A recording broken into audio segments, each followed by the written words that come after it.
Assalamualaikum teman-teman, seperti biasa sebelum mulai Mimin mendoakan semoga teman-teman semua selalu dalam keadaan sehat walafiat. Oke, kali ini kita akan melanjutkan Martial Master versi novel bagian 1580. Bagi yang baru bergabung, selamat bergabung. Dan bagi yang belum subscribe dulu lah agar Mimin tambah semangat lagi nih bikin videonya. Oke, kalau sudah kita langsung masuk ke isi ceritanya.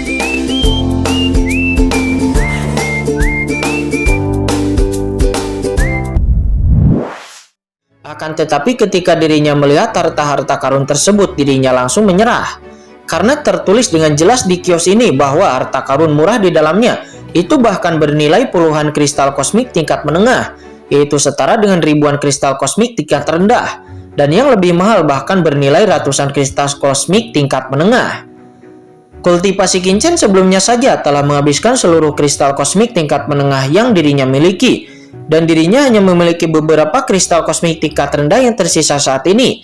Dengan semua uangnya digabungkan pun, Qinchen tidak mungkin dapat membeli beberapa harta karun saja. Tes.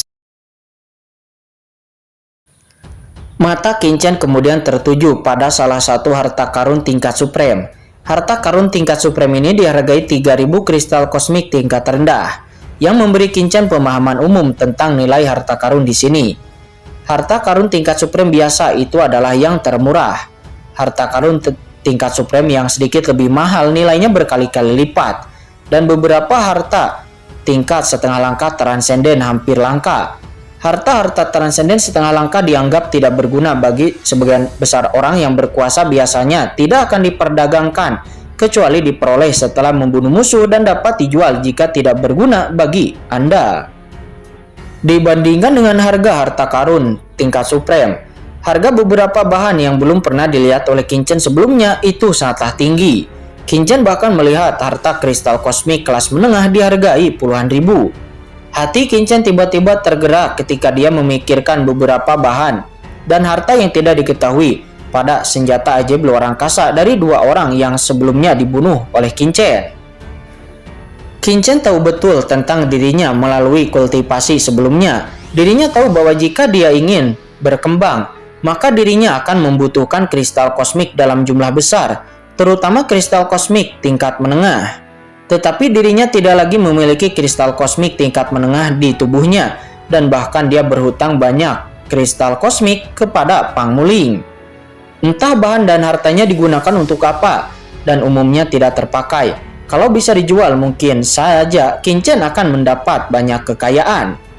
Namun satu-satunya masalah sekarang itu adalah Qinchen tidak tahu apa-apa tentang material dan harta karun lainnya di laut alam semesta. Qinchen pun segera memiliki ide di benaknya, dan Qinchen langsung bertanya kepada Pang Muling, "Apakah Anda memiliki batu giok yang memperkenalkan berbagai bahan dan harta karun di laut alam semesta?" Mendengar itu, Pang Muling tahu apa yang akan dilakukan Qinchen. Segera setelah dia mendengarnya, dia langsung berkata, "Apakah Anda ingin menjual material senjata ajaib luar angkasa milik kedua orang sebelumnya?" "Sederhana saja, serahkan saja itu pada saya dan saya pasti akan membantu Anda untuk menjualnya dengan harga yang bagus." Namun kemudian Qinchen berkata, "Saya bisa menjualnya kepada Anda, tetapi saya ingin mencari tahu bahan apa ini terlebih dahulu." Mendengar itu, Pang Muling berkata dengan nada yang menghina, "Apakah kamu masih takut aku akan memeras barang-barangmu?" "Bukan itu maksudku," kata Qinchen. Dia berkata dalam hati dia sangat ingin mengetahui situasi laut kosmik ini. Pang Muling tidak mengatakan apa-apa dan dia langsung pergi ke sebuah kios dan berkata, "Apakah Anda memiliki slip batu giok di sini yang secara khusus memperkenalkan berbagai bahan dari laut kosmik?" Mendengar itu, pria parubaya yang mendirikan kios itu melirik ke arah Pang Muling. Dia lalu mengeluarkan 2 lembar batu giok dan menyerahkannya kepada Pang Muling dan berkata, "Kedua slip batu giok ini berisi perkenalan tentang berbagai harta karun dan beberapa bahan. Dan setiap slip giok itu berharga 10 kristal kosmik kelas menengah." Qinchen merasa malu ketika mendengar ini. Satu slip giok bernilai 10 kristal kosmik tingkat menengah. Hal itu setara dengan 1000 kristal kosmik tingkat rendah. Dan dirinya bahkan tidak memiliki satupun kristal kosmik kelas menengah di tubuhnya sekarang. Mendengar itu dan mengetahui bahwa Qinchen tidak memiliki kristal kosmik. Pang Muling pun menoleh ke arah Qin Chen. Beri aku 200 kristal kosmik tingkat rendah. Namun mendengar itu Qin Chen tertegun dan segera mengeluarkannya. Dirinya masih memiliki 200 kristal kosmik tingkat rendah terakhir. Setelah mengambil kristal kosmik tingkat rendah milik Qin Chen, Pang Muling meletakkannya langsung di atas bangku pihak lain. Ini 200 kristal kosmik tingkat rendah. Saya ingin 2 slip giok ini. Melihat itu Qin Chen tercengang dan pria parubaya pemilik kios itu juga tercengang. Apakah Pang Muling ini tidak tahu bahwa yang dia sebutkan adalah 10 kristal kosmik tingkat menengah, bukan 1000 kristal kosmik tingkat rendah? Oke, slip giok jenis ini paling banyak bernilai. Hanya selusin kristal kosmik tingkat rendah di luar. Saya akan memberi Anda 100, itu sudah cukup, kata Pang Muling. Dia berkata dengan nada yang menghina. Namun pria parubaya pemilik kios itu, wajahnya langsung menjadi jelek. Kamu bilang itu di luar, tetapi sekarang ini di tempat kembalinya runtuhan, ini bukan di luar. Setelah mendengar ini, Pang Muling langsung mengambil kristal kosmiknya tersebut dan berkata, lupakan saja jika kamu tidak ingin menjualnya. Meskipun ini adalah tempat kembalinya reruntuhan, banyak orang yang menjual batu giok jenis lain di toko lain. Jika kamu tidak ingin menjualnya, maka aku tidak akan membelinya. Setelah mengatakan itu, Pang Muling pun berbalik dan akan pergi. Oke, aku akan menjualnya kepadamu, kata pria parubaya pemilik kios itu. Dia buru-buru memanggil kembali Pang Muling. Segera Pang Muling menyerahkan 200 kristal kosmik tingkat rendah dan kemudian menyerahkan 2 slip giok itu kepada Qin Chen.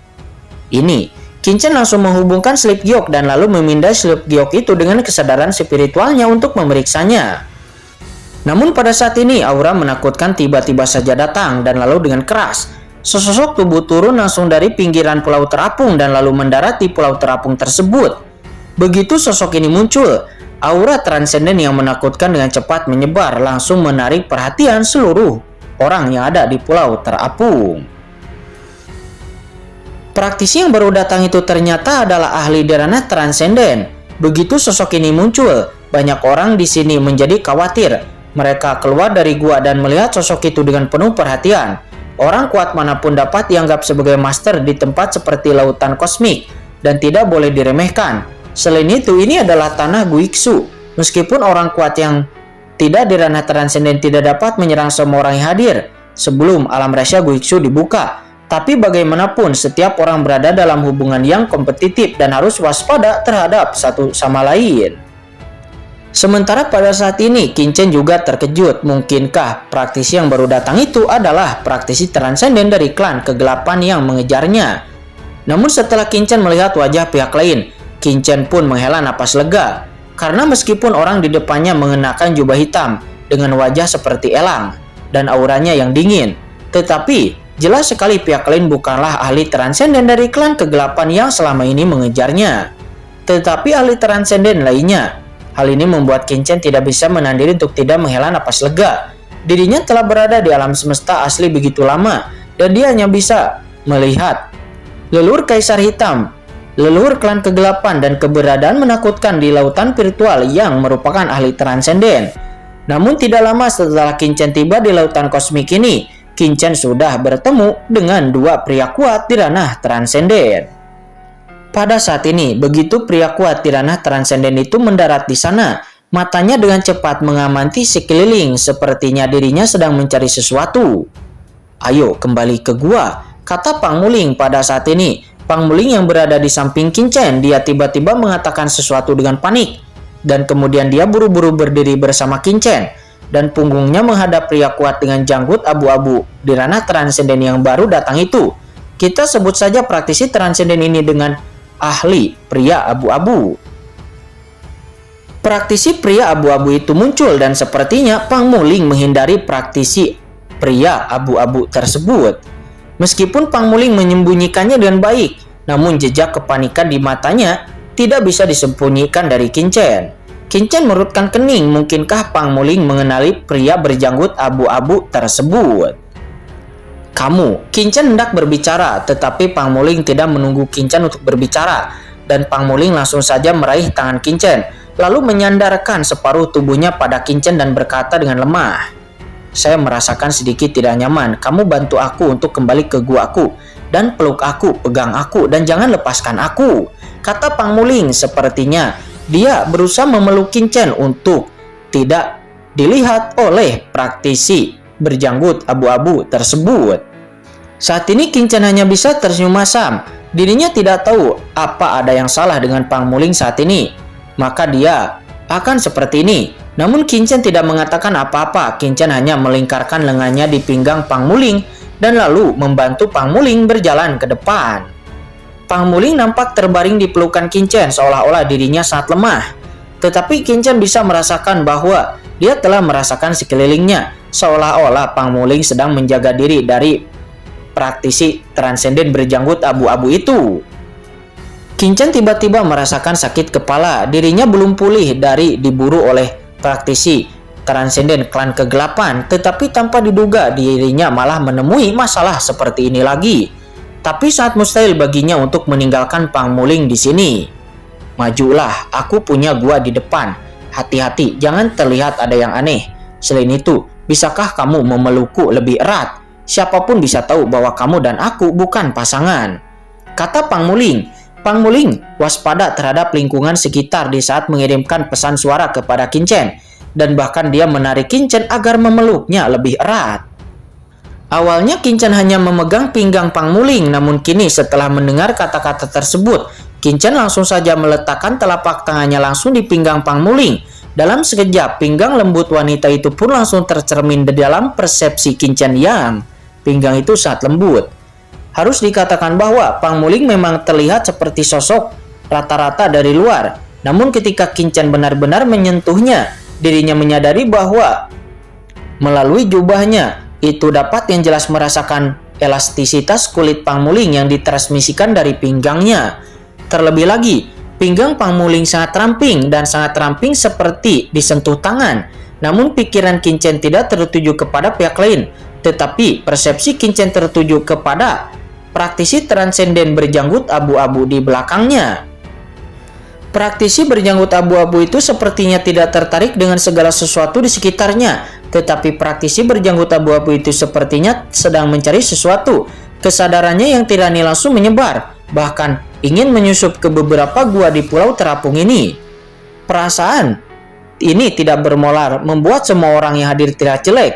Tepat ketika kesadaran spiritualnya sedang mengalir dengan deras, tiba-tiba terjadi ledakan, dan aura menakutkan tiba-tiba keluar dari sebuah gua di tengah Pulau Terapung. Aura ini bertabrakan dengan kesadaran spiritual pria transenden berjanggut abu-abu itu. Dan itu segera memicu pusaran air spiritual yang menakjubkan. Teman-teman, ini tempat rahasia Guiksu. Semua orang menunggu dunia rahasia Guiksu untuk terbuka dan mencari peluang. Tidak perlu sombong di sini kan? Bagaimana kalau menjadi lebih tenang? Sebuah suara yang dalam terdengar dari dalam gua dan bergema di Pulau Terapung, menyebabkan gelombang suara gemuruh. Dan itu adalah dewa dari jalan jauh, Tuan Yuan Dao. Itu adalah seorang praktisi yang bernama Tuan Yuan Dao yang berbicara. Segera ada ledakan kegembiraan dari kerumunan dan terlihat jelas bahwa banyak orang yang hadir mengenal praktisi transenden yang berbicara dari dalam gua. Itu adalah dewa jalan jauh. Lelaki praktisi berjanggut abu-abu itu pun memandangi gua tempat suara itu berasal. Matanya berkilat dingin, lalu dia menatap lubang hitam di atas kepalanya di pintu masuk di alam rahasia Guiksu. Setelah hening beberapa saat, dirinya tidak melanjutkan pemindaiannya dan dia menggunakan indera spiritualnya untuk menjelajah. Tetapi sesampainya di sebuah gua di inti Pulau Terapung, dirinya berkata dengan dingin, "Saya menginginkan gua ini," kata praktisi transenden berjanggut abu-abu. Di depan gua ini terlihat seorang lelaki kuat berdiri di sana. Ada jejak ketidakmelekatan yang tertinggal di tubuhnya. Saat ini wajahnya tiba-tiba mermerah. Tidak ada orang yang bisa berada di tengah Pulau Terapung ini adalah orang biasa. Semua orang adalah master yang ahli. Itu adalah Raja Pedang Emas. Dia adalah orang kuat di benua Tianjian. Dia telah mencapai puncak transendensis setengah langkah 1 juta tahun yang lalu. Dikabarkan bahwa dia dapat memasuki ranah transenden kapan saja. Lokasi gua Raja Pedang Emas ini sangatlah bagus. Itulah sebabnya gua tersebut dipilih oleh praktisi transenden berjanggut abu-abu. Kata semua orang tidak bisa untuk tidak berdiskusi. Apa, jika kamu belum pergi, kenapa kamu tidak memintaku untuk mengundangmu? Pria berjanggut abu-abu itu berkata dengan dingin. Mendengar itu wajah Raja Pedang Emas berubah menjadi hijau dan putih untuk beberapa saat, sebelum akhirnya dia pun berbalik dan meninggalkan guanya untuk diberikan kepada praktisi transenden berjanggut abu-abu. Karena dirinya tidak berani bertaruh apakah pihak lain berani mengambil tindakan atau tidak. Karena meskipun pihak lain takut akan penindasan ruang dan menahan diri untuk tidak mengambil tindakan untuk saat ini, akan tetapi menyinggung master di tingkat transenden itu sungguh tidak sepadan. Dan jika pihak lain mengincarnya di alam rahasia Guiksu, maka dirinya akan mendapat masalah. Oleh karena itu segera Raja Pedang Emas pun pergi. Ketika melihat Raja Pedang Emas pergi, pria berjanggut abu-abu itu pun langsung menempati gua milik Raja Pedang Emas. Raja Pedang Emas juga dikenal sebagai penguasa benua Tianjian, tetapi seseorang menempati guanya namun dia tidak berani melawan. Dirinya hanyalah kentut, kata seseorang di antara kerumunan. Nampak dia mencibir. Boom! Tiba-tiba seberkas cahaya pedang menyambar dan lalu dengan keras, orang yang berbicara itu pun langsung diselimuti oleh cahaya pedang. Ada ekspresi ngeri di mata orang itu dan dia buru-buru berkata, "Tolong, tidak, maaf." Namun sebelum dirinya bisa menyelesaikan kata-katanya, lalu dengan keras tubuhnya langsung hancur berkeping-keping. Dia dipotong menjadi ketiadaan oleh energi pedang emas. Semua orang di sekitar melihat energi pedang yang keluar dengan ngeri. Raja Pedang Emas menus dingin. Dia berjalan langsung ke gua pria itu, mengambil senjata ajaib luar angkasa pria itu, dan kemudian langsung memecah batasan gua pria itu, langsung memasuki gua tersebut. Semua orang yang melihat itu hanya bisa terdiam. Pria sebelumnya bisa dianggap sebagai master yang telah menyentuh tingkat setengah langkah sedikit lagi ke menuju transendensi. Tetapi di tangan Raja Pedang Emas, dirinya bahkan tidak bisa mengambil satu gerakan pun dari Raja Pedang Emas. "Oke, jangan buang waktu di sini. Ayo kembali ke gua terlebih dahulu," kata Pang Muling. Dia mengirimkan pesan kepada Qin Chen, dan jelas sekali dia merasa lega ketika dirinya melihat bahwa pria kuat Tirana Transenden berjanggut abu-abu itu tidak melanjutkan pencarian untuk mencari dirinya. Di saat Pang Muling berbicara, dirinya pun langsung memimpin jalan dan segera tiba di depan gua miliknya. Boom! Pang Muling mengangkat tangannya dan melihat batasan di luar gua langsung dibuka. Lalu Pang Muling dengan cepat masuk bersama Qin Chen. Ini adalah gua yang cukup indah dengan ruang khusus di dalamnya. Qin Chen memandang gua itu dengan heran dan berkata, "Gua ini adalah..." "Gumam Qin Chen, ya ini adalah gua yang saya telah atur di sini sebelumnya," kata Pang Muling. Lalu segera Pang Muling melepaskan Qin Chen dari pelukannya setelah tiba di gua. Nampak jelas sekali setelah tiba di dalam gua, Pang Muling sangat santai dan dia menepuk dadanya dan menghela napas lega. Qin Chen lalu melihat keluar gua. Lokasi gua ini cukup bagus, tidak jauh dari pusat pulau terapung. Dari sini Anda dapat melihat dengan jelas telah ruang di tengah pulau terapung Guiksu dibuka. Dan ketika dibuka, Anda dapat langsung melihat pergerakan di sana dan pergi ke sana sesegera mungkin. "Tidakkah ada orang yang akan mengambil gua tempat tinggal Bu di sini?" kata Qin Chen. Qin Chen tidak bisa menahan diri untuk tidak bertanya ketika dia memikirkan perampokan gua orang lain yang dilakukan oleh Raja Pedang Emas sebelumnya.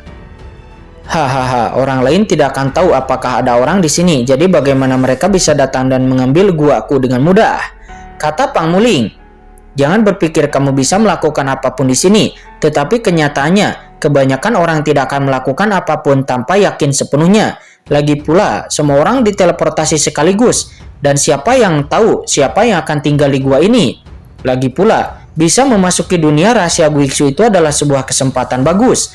Siapa yang akan menyinggung orang lain demi sebuah gua kecil ini? Oke, selanjutnya saya akan beristirahat. Tolong bantu saya menjaga pengoperasian batasan gua ini," kata Pang Muling. Di saat Pang Muling berbicara, dirinya langsung berbaring di tempat tidur di guanya. Dia berbaring dengan nyaman, lalu mengeluarkan paha ayam dan mulai menggigitnya. Dirinya hanya bisa mengangguk dan berkata, "Ya, aku akan melakukannya untukmu." "Tapi, apakah kamu mengenal pria kuat Tirana Transenden berjanggut abu-abu sebelumnya?" kata Qin Chen. Pada saat ini Qin Chen tiba-tiba bertanya. Namun mendengar itu, Pang Muling ekspresinya langsung membeku, lalu dia menggelengkan kepalanya dan berkata, "Bagaimana mungkin saya bisa mengenal orang sekuat di ranah transenden itu? Saya tidak mengenalnya. Saya tidak mengenalnya," kata Pang Muling. Mendengar itu, Qin Chen melirik Pang Muling dan sekilas Qin Chen tahu bahwa Pang Muling sepertinya sedang berbohong kepadanya. Akan tetapi karena Pang Muling tidak mau memberitahu dirinya, Qin pun juga tidak akan menanyainya terus. Qin lalu berpikir sejenak dan berkata, orang kuat di ranah transenden berjanggut abu-abu tadi sebelumnya sangat kuat dan auranya sangat dingin. Dirinya jelas bukan orang yang sederhana. Jika kamu memiliki dendam terhadap pihak lain itu, cobalah untuk lebih berhati-hati. Dan jika kamu butuh sesuatu, kamu juga bisa memberitahuku, dan aku akan melakukannya untukmu, kata Qin. Setelah mengatakan ini, Qin pun berbalik dan meninggalkan gua.